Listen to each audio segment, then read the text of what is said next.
अस्सलाम वालेकुम, आप देख रहे हैं खबर के पीछे फरीद रईस के साथ। गुज़िश्ता रोज राना मशहूद का जो बयान सामने आया, मुल्की सियासत के अंदर एक हलचल मची और वजाहतों का सिलसिला शुरू हो गया। राना मशहूद की जानिब से भी कहा गया, सियाक व सबाक से हटकर बयान पेश किया गया। मुस्लिम लीग नून की जानिब से यकसर उनका जाती बयान इसको करार दिया गया और साथ ही साथ यह भी कहा गया कि एक कमेटी, तहकीकाती कमेटी बना दी गई है। अब इस सूरत हाल के अंदर कुछ इस तरह से मामला हुआ है कि राजा जफलक, अयाज सादिक और राना तनवीर पर मुश्तमिल 3 रुकनी तहकीकाती कमेटी कायम कर दी गई है। कमेटी 2 हफ्ते में अपनी सिफारिशात के साथ रिपोर्ट पेश करेगी, ऐसा कहना है मरियम औरंगजेब का। तहकीकाती रिपोर्ट की रोशनी में राना मशहूद से मुतालिक फैसला होगा। राना मशहूद के मुतनाज़ बयान पर कमेटी जो कायम हुई है, इस कमेटी की कोई फाइंडिंग्स आएंगी, कोई रिपोर्ट आएगी, मालूम हो सकेगा कि राना मशहूद ने बयान इनफरादी हैसियत में दिया या फिर कोई पैगाम दिया, बयान सियासी था या गैर सियासी था। राना मशहूद की जानिब से आज जो वजाहत दी गई है वो क्या है, जरा चलते हैं, देखते हैं कि आज उन्होंने क्या कहा और उसके बाद इसी पर मुस्लिम लीग नून की जानिब से जो उनका मौक़िफ़ है वो जानते हैं। जो बात मैंने इंटरव्यू के अंदर की थी उससे बिल्कुल हटकर और सियाको सबाक से हटकर बात को जोड़ा गया। हम हमेशा अदारों की इज्जत की बात करते रहे, हमने कभी चोर दरवाजे नहीं ढूंढे। दिली दुख और रंज है इस बात का कि मेरी बात को ट्विस्ट किया गया। ना तो हमने कभी डील की है, ना हम किसी डील का हिस्सा बने हैं, ना करने देंगे किसी को। मैंने ये बात जरूर कही है, मैं उसको ओन करता हूँ कि जिनको घोड़ा समझा गया था वो खच्चर निकले। जो बात ये जिस तरीके से घोड़े और खच्चर वाली बात पर तो राना मशहूद साहब कायम है कि जनाब जिन्हें घोड़ा समझा गया वो खच्चर निकले, लेकिन ये कौन मान रहे हैं ऐसा कि जो घोड़े हैं वो खच्चर निकला है? इस बारे में राना मशहूद साहब ने तो खैर कुछ ना बताया, लेकिन तहतुल लफ्ज में जो बातें की हैं उन बातों के ऊपर उन्होंने कहा कि एस्टैब्लिशमेंट का मतलब वो नहीं जो समझा जा रहा है, एस्टैब्लिशमेंट का मतलब इदारे हैं और मतलब वो नहीं, क्योंकि सियाक व सबाक से मेरी बात को हट कर पेश किया गया है। मैं ये ऐसा नहीं कहना चाहता था, कुछ और कहना चाहता था जिसको ट्विस्ट किया गया, एंगल किया गया। इस पर बात करेंगे। मेरे साथ बात करने के लिए मौजूद हैं मुस्लिम लीग नून के सेनेटर मुशाहिदुल्लाह खान साहब। बहुत शुक्रिया आपका सेनेटर मुशाहिदुल्लाह साहब कि आप मेरे प्रोग्राम में तशरीफ लेकर आए। राना मशहूद साहब का जो यह बयान है एकदम से हलचल मचा दी है, मुल्क की सियासत में थरथरी मचा दी है, पीटीआई के हलकों में भी, पंजाब की सियासत में भी, मुल्क की सियासत में भी। आप इस बयान को कैसे देख रहे हैं? बिस्मिल्लाहिर्रहमानिर्रहीम। देखें, ये इस तरह के बयान जो है ना, इसको मीडिया ने कुछ ज्यादा ही उछाल दिया। बयान तो एक फजूल सा है, इसमें तो कोई शक नहीं है, क्योंकि इस बयान का नाम मियां नवाज शरीफ के नैरेटिव से बिल्कुल ताल्लुक है, बल्कि उससे बिल्कुल बरक्स है। और जो उन्होंने इतनी यानी कि अजीम कुर्बानियां दी हैं, एक अजीमत का रास्ता उन्होंने इख्तियार किया, उस सब पे मिट्टी डालने के मुतरादिफ है। लेकिन मुझे नहीं समझता वो इतनी बारीक बातें समझते भी हैं या नहीं समझते, इसलिए कि उन्होंने एक बयान ठोक दिया है, इसको बयान देना नहीं अच्छा, कहते। तो मुशाहिदुल्लाह साहब, आपने कहा बयान ठोक दिया है, ये लॉ मेकर रहे राना मशहूद साहब, यानी बच्चे नहीं, रोटी को चूची भी नहीं कहते हैं, माशाल्लाह अक्लमंद है, सियासत भी जानते हैं। ऐसी बात कर क्यों दी जिसमें पूरी नून लीग को, पूरी जमात को ये वजाहतें देनी पड़ गई? देखिए, बात यह है कि नून लीग ने इस बयान को तो ओन किया होता ना, हाँ। हमने तो डिसऑन कर दिया हर सतह पे। और फिर यह है कि ये इस वक्त इनकी जो हैसियत है सियासी, वो एक एमपीए हैं, बस इससे ज्यादा तो नहीं है। ना ये कोई पार्टी के मरकजी ओहदेदार हैं, ना किसी बड़े लीडर ने इस तरह की बात की है, उन्होंने कर दी है। और उसके बाद उन्होंने उससे डिनाई भी कर दिया, उसकी खुद ही तरदीद भी कर दी है।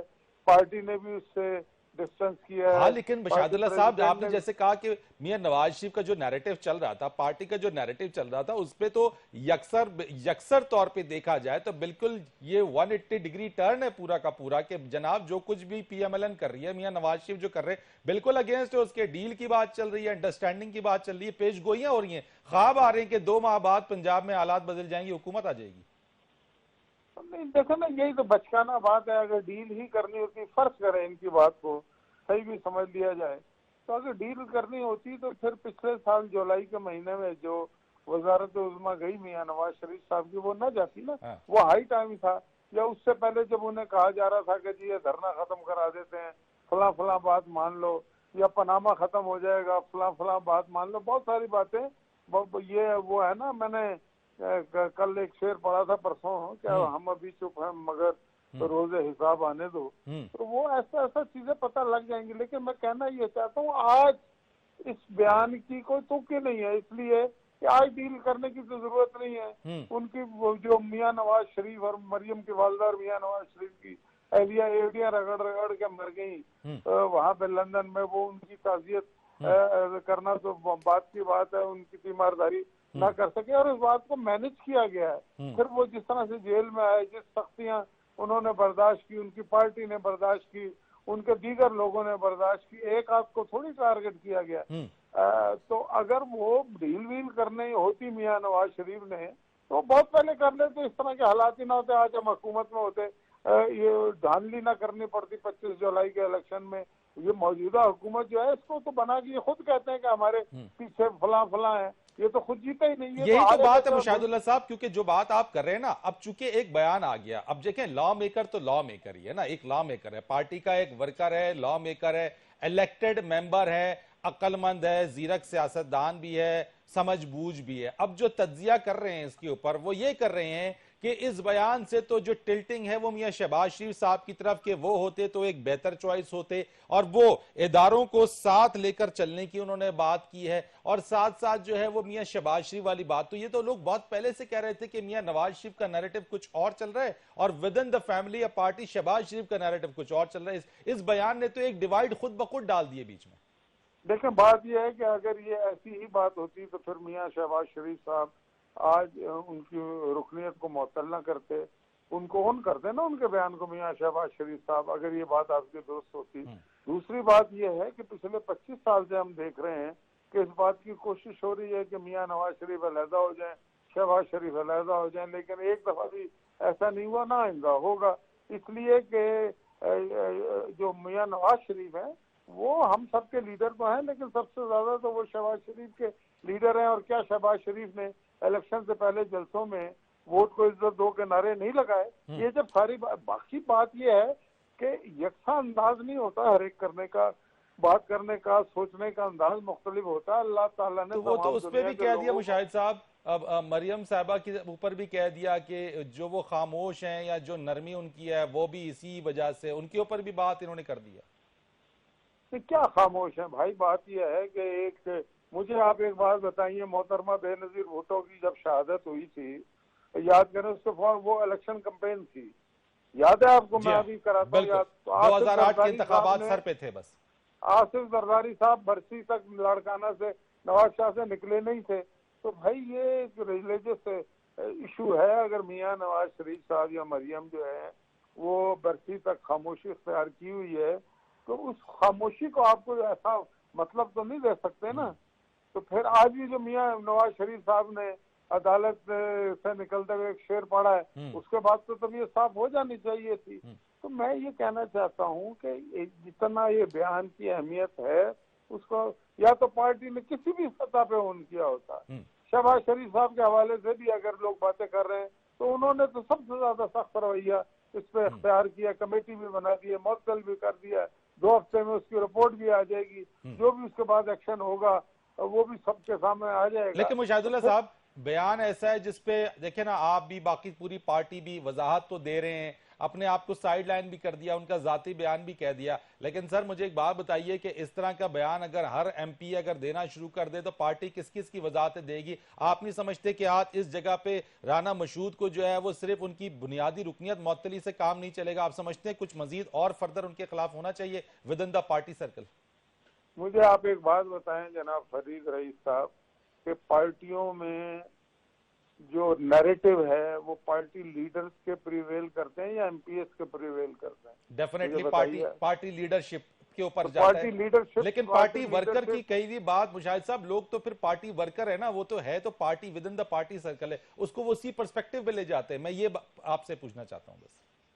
भाईजान, आप ये मेरे से पूछना तो चाहते हैं, लेकिन मैं ये जब कह रहा हूँ कि आप खुद कह रहे हैं कि नैरेटिव पार्टी लीडर का प्रिवेल करता है, तो फिर यानी कि चाय की प्याली में इतना ज्यादा तूफान लाने की क्या जरूरत है? एक बयान आया, उस पे जो नेसेसरी एक्शन होना चाहिए था उससे भी कहीं ज्यादा कर दिया गया है। तो इससे हर पार्टी के लोग इस तरह की बातें करते रहते हैं। पीटीआई के क्या एमपीएज, इवन उनके वजीरों ने चीफ मिनिस्टर पे जो करप्शन के इल्जाम लगाए थे उसको किसी ने दरखोर इतना समझा?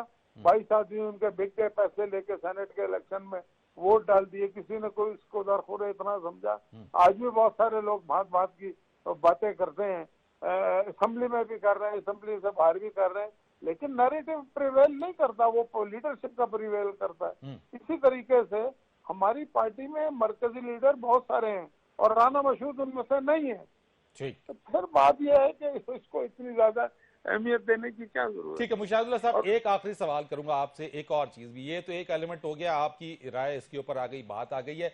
अब जावेद हाशमी साहब भी माशाल्लाह बड़े सीनियर लीडर है, आज वो भी बोल पड़े एक बात के ऊपर, बहुत सारी बातें बोली, लेकिन इस पर्सपेक्टिव में ये जो बात खामोशी वाली है, चूंकि बेगम कुलसुम नवाज साहबा की जिस तरीके से रहलत हुई और 40 दिन का सोग है, उसमें जावेद हाशमी साहब कहते हैं कि 40 दिन तक तो है, 40 दिन के बाद वो तमाम हकायक जो हैं वो बयान किए जाएंगे मियां नवाज शरीफ साहब की तरफ से। तो देखिए जी, जावेद हाशमी साहब ने तो जुडिशल माशाल्लाह की भी बात की थी ना। जावेद हाशमी साहब ने तो बहुत सारी बातें की थी। जावेद हाशमी साहब की बातें दुरुस्त ही होती हैं ज्यादातर, ये भी मैं आपको बता दूं। अच्छा, लेकिन वो कोई एक बात नहीं की, उन्होंने बहुत सारी बातें मैं ही की। कह रहा हूँ बहुत सारी बातें की है। ये जो बात 40वें तक की है, क्यों कहते हैं जी 40वें के बाद जो है ना बहुत सारी बातें अब खुल के हकायक सामने आएंगे, तो क्या हम उनकी इस बात को सच मान लें मुशाहिदुल्लाह साहब? मैं तो कह रहा हूँ ना, देखे ना हकायक आने शुरू हो गए हैं। आपने सलीम साफी का कॉलम पढ़े, आपने तलत हुसैन की बात कल परसों जो उन्होंने टीवी पे कही है वो सुनी है, आपने अली रजा अब्दी की बात जो कल उन्होंने कही है धरनों के बारे में वो आपने सुनी है, आपने जो तारुल कादरी की जो गंडापुर साहब है उन्होंने जो इंकशाफात किए हैं और सारी साजिश को आश्कार किया वो आपने सुना है ना। तो चीजें तो बाहर आनी शुरू हो गई और बिल्ली थैले से बाहर आके रहती है। ये वो है ना कि लाख बैठे कोई छुप छुप के कमी गाहों में, खून देता है जल्लादों के मस्कन का सराग। तो वो तो और साजिशें लाख उड़ाती फिर जुल्मत के नकाब, लेके हर बूंद निकलती है हथेली पे चिराग। तो वो तो मतलब के सामने चीजें आनी है। तो मुशाहिदुल्लाह साहब सही कह रहे हैं। मुशाहिदुल्लाह साहब ठीक है, आप कह रहे हैं वो ठीक कह रहे हैं, इसका मतलब ये है कि अगर ये चीजें जब मियां नवाज शरीफ 40वें के बाद ये तमाम हकायक बयान करेंगे तो उन तमाम हकायक, और अगर बिल्ली थैले से बाहर आ गई है तो फिर मौजूदा हुकूमत उन तमाम हकायक की रोशनी में कब तक सस्टेन करेगी? सस्टेन करें, ये गैर हकीकी हुकूमत है, ये नॉन इलेक्टेड हुकूमत है। ये अगर जेन्युइन इलेक्शन हुआ होता तो 25, 30, 35 सीटों के साथ ये अपोजिशन में बैठे हुए होते। इनको तो जबरदस्ती लाया गया, सारी दुनिया कह रही है, ये कोई ऐसा कोई इंकशाफ की बात नहीं है। सारी दुनिया ने लिखा भी है, कहा भी है, बोला भी है, आंखों ने देखा भी है, कैमरे ने दिखाया भी है कि किस तरीके से इलेक्शन को मैनेज किया गया, लोगों ने किस तरीके से पोलिंग एजेंटों को बाहर निकाल के जो है गिनती कराई। आज तक कभी दुनिया में सुना है कि गिनती हो रही है और पोलिंग एजेंटों को? मुशाहिदुल्लाह साहब बड़ी बात आपने, 100 लोग हैं, 200 एक्सपर्ट हैं, वो जनाब जिस तरह से लुटिया डुबो रहे हैं और जो कुछ इन्होंने पहले 45 दिन में कर दिया उसकी मिसाल 70 साल में नहीं मिलती। इतने यू टर्न लेते हैं। मुझे आप एक बात बताएं कि आज भी ये जनाब अपोजिशन को हुकूमत समझ के उनके खिलाफ ये बयानात देते हैं। इन्हें ये बताना चाहिए, अपना प्रोग्राम पेश करना चाहिए कि 1 करोड़ नौकरियां कैसे देंगे, इन्हें ये बताना चाहिए कि 50 लाख नौकरियां कैसे देंगे, इनको ये बताना चाहिए कि 10 अरब दरख्त जो है वो कैसे लगाएंगे।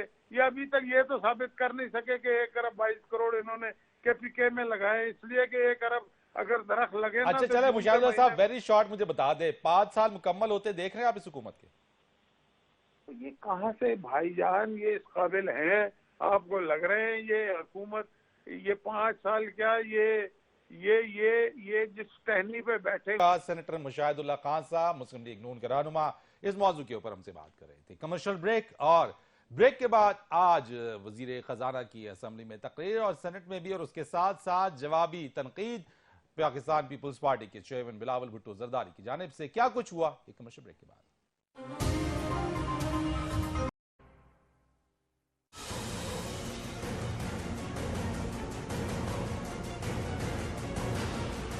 बड़ी संजीदगी से हमसे ये सवाल पूछा जाता है कि जो काम हम 40 साल में नहीं कर सके, आप जवाब दें 40 दिन में क्यों नहीं किया आपने। पाकिस्तान में चारों तरफ आज से 3 माह पहले दूध और शहर की नहरें बह रही थी। जरदारी साहब की हुकूमत इंतहाई बदतरीन माशी पॉलिसीज, कौम का पैसा कौम पर खर्च होगा, न दुबई में महल बनेंगे, न लंदन में जायदाद बनेगी, न स्विट्जरलैंड के बैंक अकाउंट में जाएगा।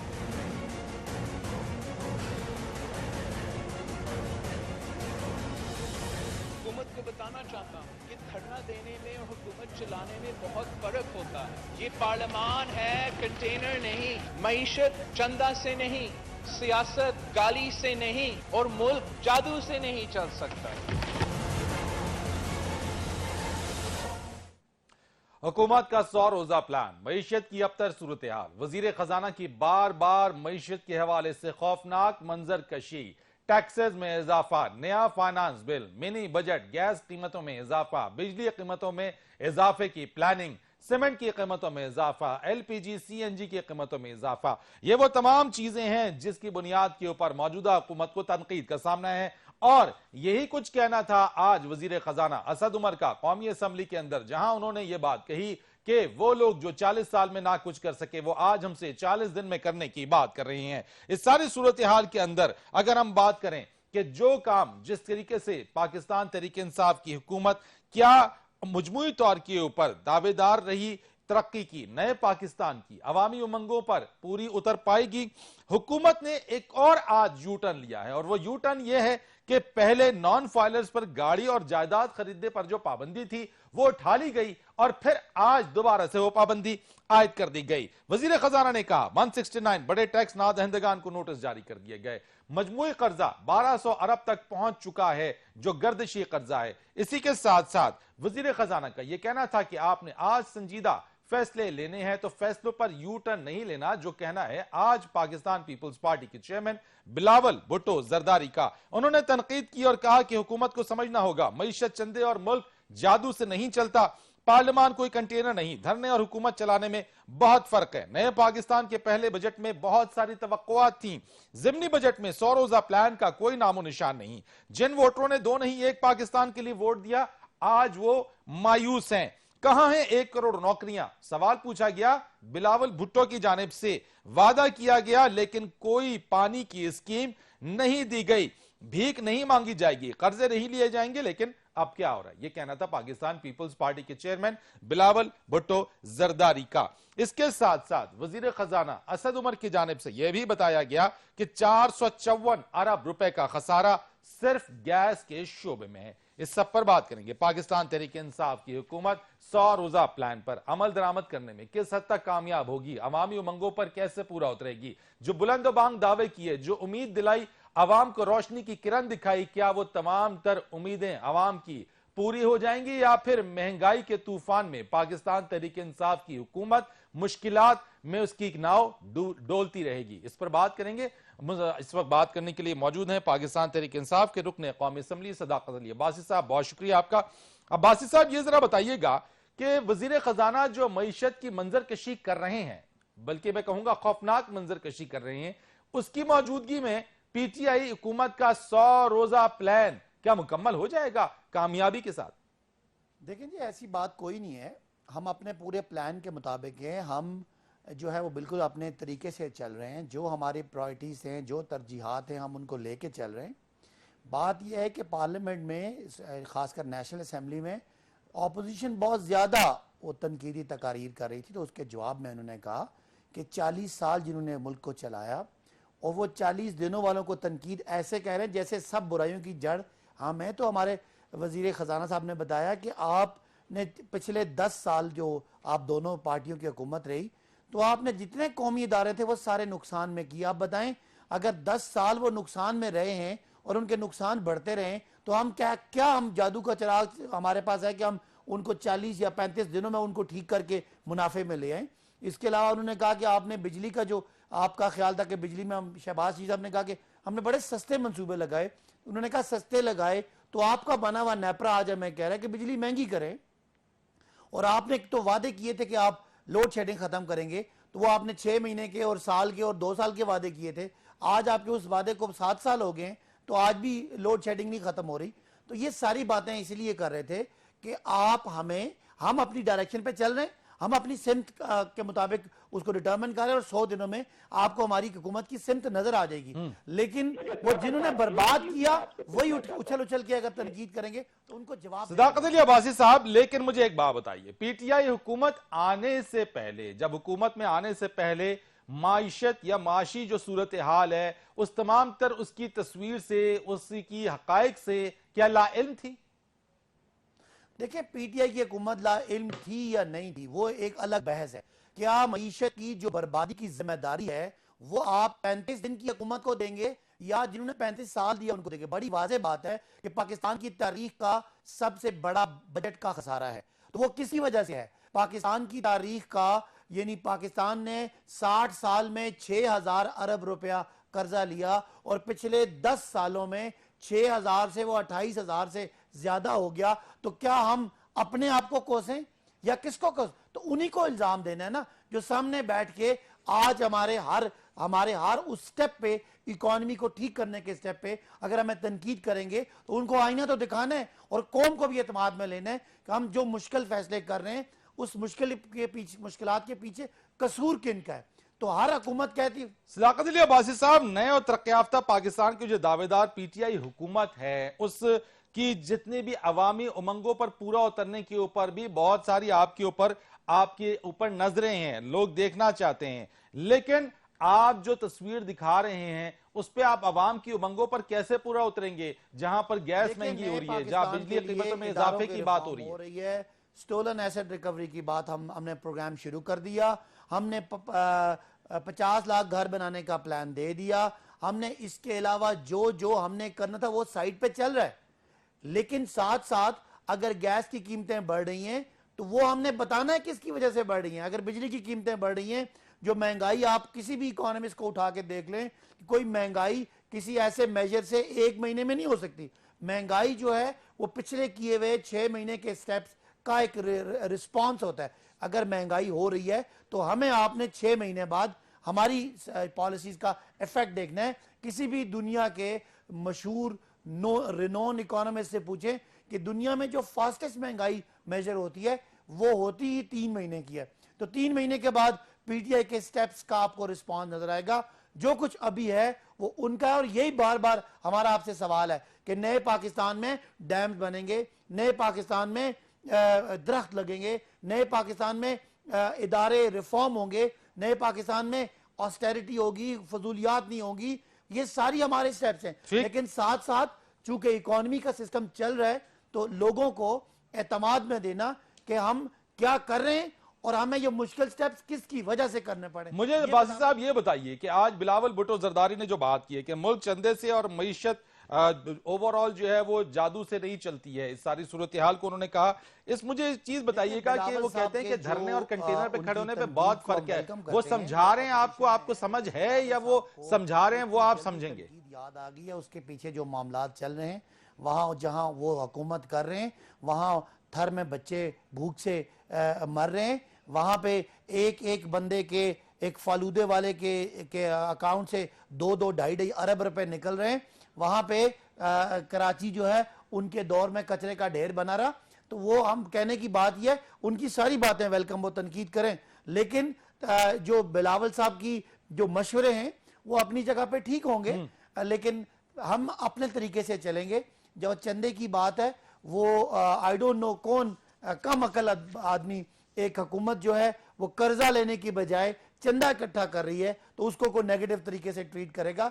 आपने क्या पाकिस्तान पे इतना बोझ कर्जों का डाल दिया कि हर दिन हमें 5 से 6 अरब रुपया सूद देना पड़ता है। तो बिलावल साहब यही चाहेंगे कि हम वही काम करें और हम उनके नक्शे कदम पे चलें। तो मेरा ख्याल है तहरीक इंसाफ को पब्लिक ने इसलिए मैंडेट दिया कि बिलावल साहब फेल हुए, नवाज शरीफ साहब फेल हुए, इसलिए लोगों ने हमें मैंडेट दिया। हम अपने तरीके से चलेंगे और लोग हमें देख रहे हैं, जिन 2.25 करोड़ लोगों ने हमें वोट दिया, हमें उनको मुतमईन करना है। ना हमें फिक्र बिलावल साहब की है, ना हमें फिक्र शहबाज शरीफ साहब की है, बिकॉज वो अपने अपने।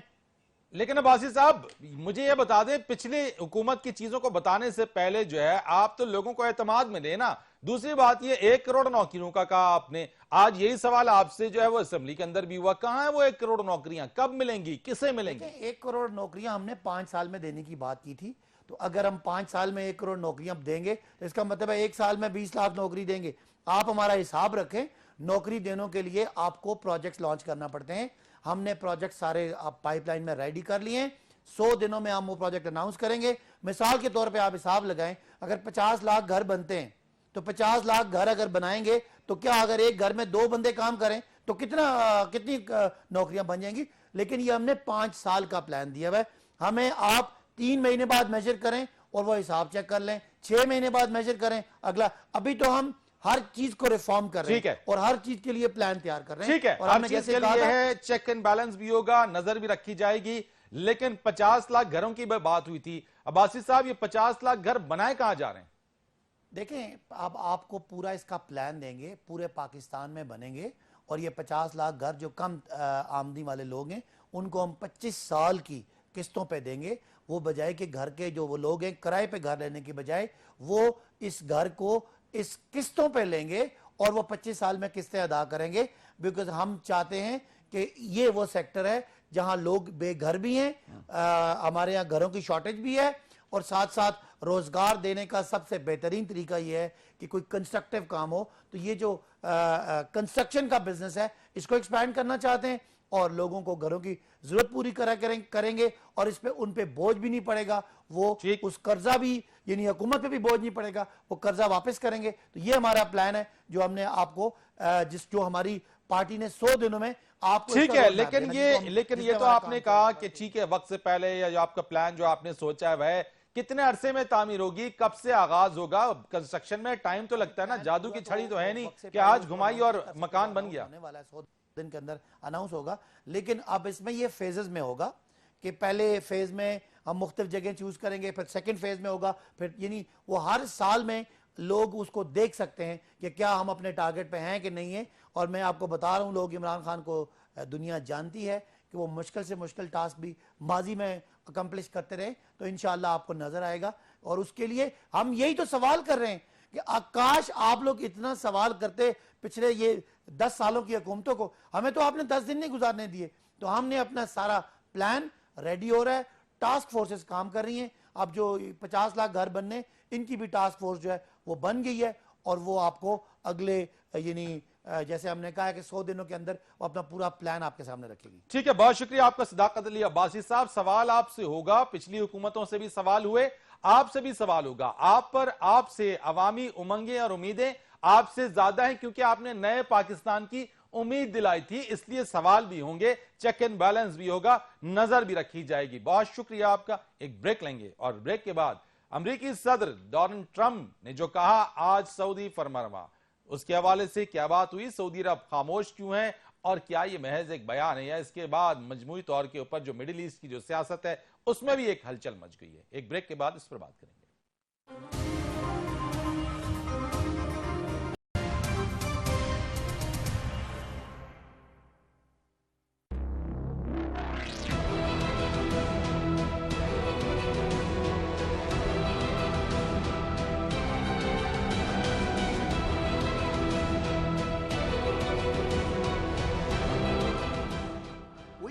Saudi Arabia, would you say they're rich? And I love the king, King Solomon, but I said, King, we're protecting you. You might not be there for 2 weeks without us. You have to pay for your military.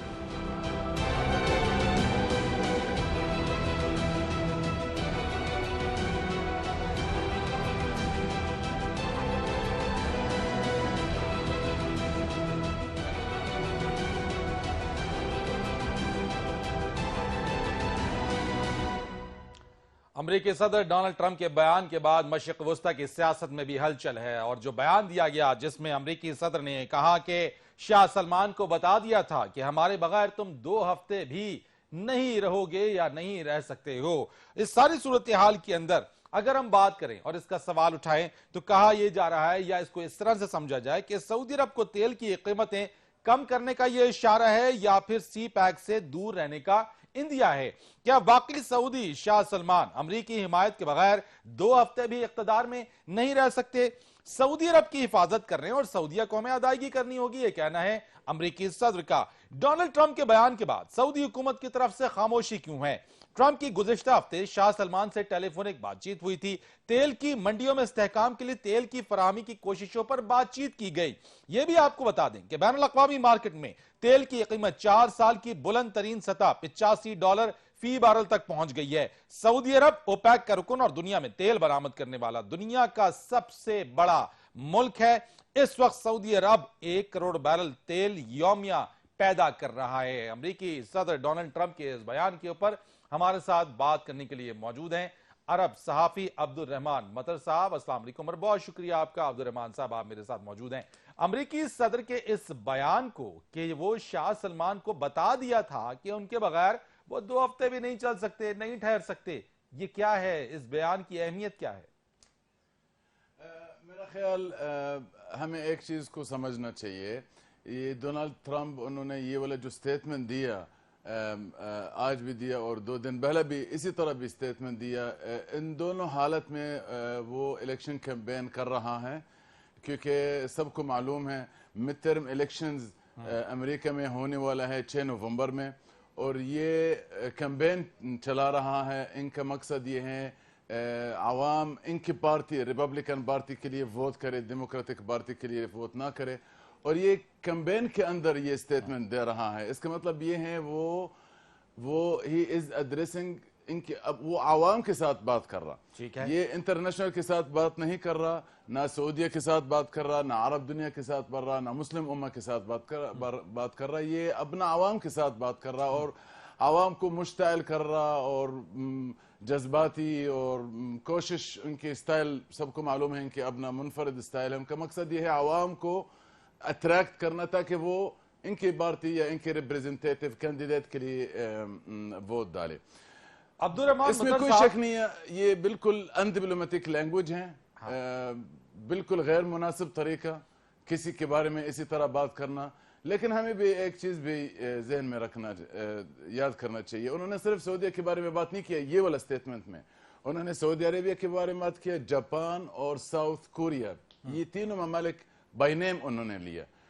तो ये जो 2 हफ्ते ये जो 2 हफ्ते की बात है कि जी 2 हफ्ते भी उनके बगैर नहीं रह सकते और हमें पे करना पड़ेगा, हम हिफाजत कर रहे हैं, ये क्या सूरत हाल, ये क्या? ये नहीं है, तो सऊदी अरब इतना बड़ा तेल पैदा करने वाला मुल्क है और अगर अमेरिकी सदर कह रहा है कि जनाब 2 हफ्ते हमारे बगैर नहीं तुम ठहर सकते हो, एक बड़ी बात है ये जैसा मैंने आपको बताया, ये इलेक्शन कैंपेन के दौरान बात कर रहा, और सिर्फ उन्होंने सिर्फ सऊदी अरेबिया के बारे में बात नहीं किया, ये वाला जो स्टेटमेंट उन्होंने दिया जापान के बारे में बात किया, और सबको मालूम है जापान कितना बड़ा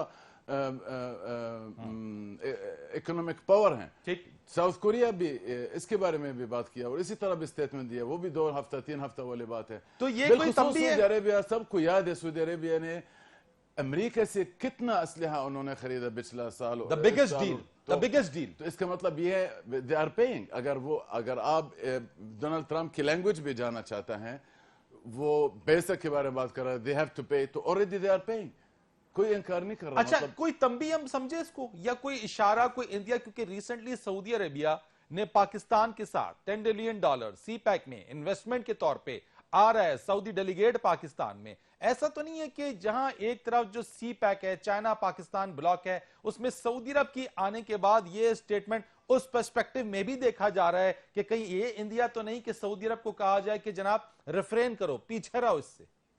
वाई नॉट, बिल्कुल हो सकता है, क्योंकि देखो अमेरिका वो अपना मफाद का तलाश कर रहा है, ना पाकिस्तान का मफाद तलाश कर रहा, ना सऊदी अरेबिया का मफाद, वो अपना इंटरेस्ट और मतलब मफाद को तलाश कर, और उनका कोई मतलब अदरवाइज कोई ऐसा कोई आइडिया नहीं है इनके जहन में, इनके प्लान, इनकी स्ट्रेटजी, इनके फ्यूचर वो किस तरह देख रहा, सिर्फ ओनली इनके मफाद में है।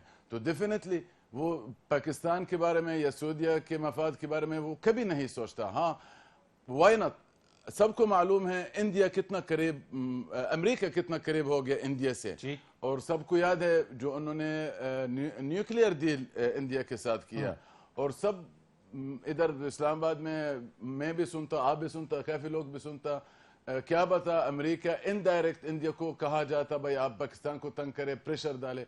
तो वाई नॉट, हो सकता है ये और एक और भी तज्जिया ये भी है, ईरान, अमेरिका भी ईरान नहीं चाहता है ईरान और पाकिस्तान का ताल्लुकात बेहतर हों। और सिचुएशन देखो ओवरऑल जो मिडिल ईस्ट में सिचुएशन बहुत बड़ा कॉम्प्लिकेटेड है। आप गौर से देख ली यमन में क्या हो रहा है, शाम में क्या हो रहा है, लीबिया, मिस्र, इराक, बहुत ज्यादा डिस्टर्बेंस है। लिहाजा अमेरिका अफसोस के साथ वो इंतशार बिला रहा है उम्मत मुस्लिमा में, अरब दुनिया के अंदर है, मशरिक़ वस्ता के अंदर है, गल्फ कंट्रीज के अब्बस में भी इंतशार बिला रहा है। और अफसोस हकीकत तो ये है हम इत्तेफाक नहीं कर सके। मुझे ये बताइएगा कि जो ऑयल प्राइसेस हैं, जिस तरीके से अमेरिका के अंदर 2.55 गैलन जो है वो पर गैलन जो प्राइस है वो अप हुआ 2.88 के ऊपर, क्या इस चीज के ऊपर भी वो ट्रम्प समझते हैं कि प्रेशर डाल के सऊदी अरब के ऊपर बोल के इंटरनेशनली ऑयल प्राइसेस को कम करके वो अपनी आवाम से इस चीज का बेनिफिट भी लेने की कोशिश कर रहे हैं, ये स्टेटमेंट दाग कर कि देखें हमने ऑयल प्राइसेस गो के इंटरनेशनली अप थी लेकिन आपके लिए अब ऑयल प्राइसेस जो है वो कम हो गई क्योंकि इंटरनेशनल मार्केट में प्राइसेस डाउन हो रही हैं। डेफिनेटली अमेरिकन आवाम के लिए तेल बहुत अहम है और इनकी कीमत भी बहुत अहम है और इसकी वजह से फर्क हो जाता ना। देखो अमेरिका ये चीज बहुत बड़ा नाजुक चीज और बहुत बड़ा अहम चीज है। सबको मालूम है सबसे बड़ा जो प्रोड्यूस कर सकता वाला जो मुल्क है वो खुद अमेरिका है, लेकिन वो खुद प्रोड्यूस नहीं कर रहा। वो सऊदी अरेबिया के ऊपर प्रेशर डाल रहा, यूएई के ऊपर प्रेशर डाल रहा, दूसरा ममालिक के ऊपर प्रेशर डाल रहा। और आप अगर आपको याद है 3-4 हफ्ता पहले अमेरिका ने ईरान के ऊपर सैंक्शंस लगाया और वो जो सैंक्शंस है ना वो नवंबर में शुरू होने वाला है। और इसकी वजह से ना मतलब ईरान अब भी अमेरिकन के प्लान के मुताबिक है, ईरान ऑयल या तेल प्रोड्यूस नहीं कर सकता और इनकी जो मेन खरीदारी इंटरनेशनल मार्केट में वो चाइना और इंडिया है। अब देखो कितना बड़ा कॉम्प्लिकेटेड सिचुएशन है। ईरान को तेल बंद कर रहा, लेकिन सेम टाइम में ईरान और चाइना जो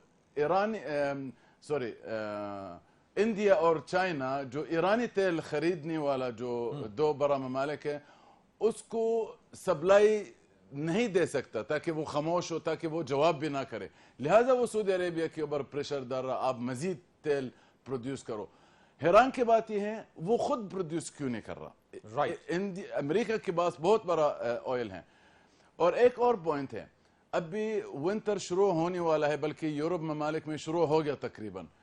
तो जाहिर बात है यूरोप में और मगरब में, वेस्ट में विंटर के दौरान तेल का बहुत बड़ा अशद जरूरत है बनिस्बत समर है। तो लिहाजा वो भी कोशिश कर रहा है प्राइस उबर ना जाए, इसी तरह रहे या इससे कम हो, ताकि वो अपना आवाम अमेरिका के अंदर वाला जो आवाम है और यूरोप वाला जो आवाम है वो भी रिएक्शन ना करे। ठीक है, बहुत शुक्रिया आपका अब्दुल रहमान मतरी। इस मौजू के ऊपर हमसे बात कर रहे थे। अमरीकी सदर का बयान मजमूई तौर के ऊपर जो बात हुई तज्जिया लिया उसके ऊपर यही बात है कि एक तरफ मिड टर्म इंतखाबात अमरीका के अंदर डोनाल्ड ट्रंप अपनी अवाम में हमदर्दी हासिल करना चाहते होंगे, यकीनन इस चीज को लेकर के बैन अल-अक़वामी प्राइसेस ऊपर हैं, तेल की कीमतें ज्यादा हैं। एक तरफ वो तेल की कीमतें कम करने के ख्वाह होंगे तो दूसरी तरफ जहां सऊदी अरब सी पैक में पाकिस्तान के साथ सरमायाकारी कर रहा है, कोशिश ये भी होगी कि इस तरह की बात और बयान देकर सऊदी अरब को पाकिस्तान में सी पैक में होने वाली सरमायाकारी से भी दूर रखा जाए। फरीद रईस को इजाजत दीजिए, कल आपसे फिर मुलाकात करेंगे। अल्लाह हाफ़िज़।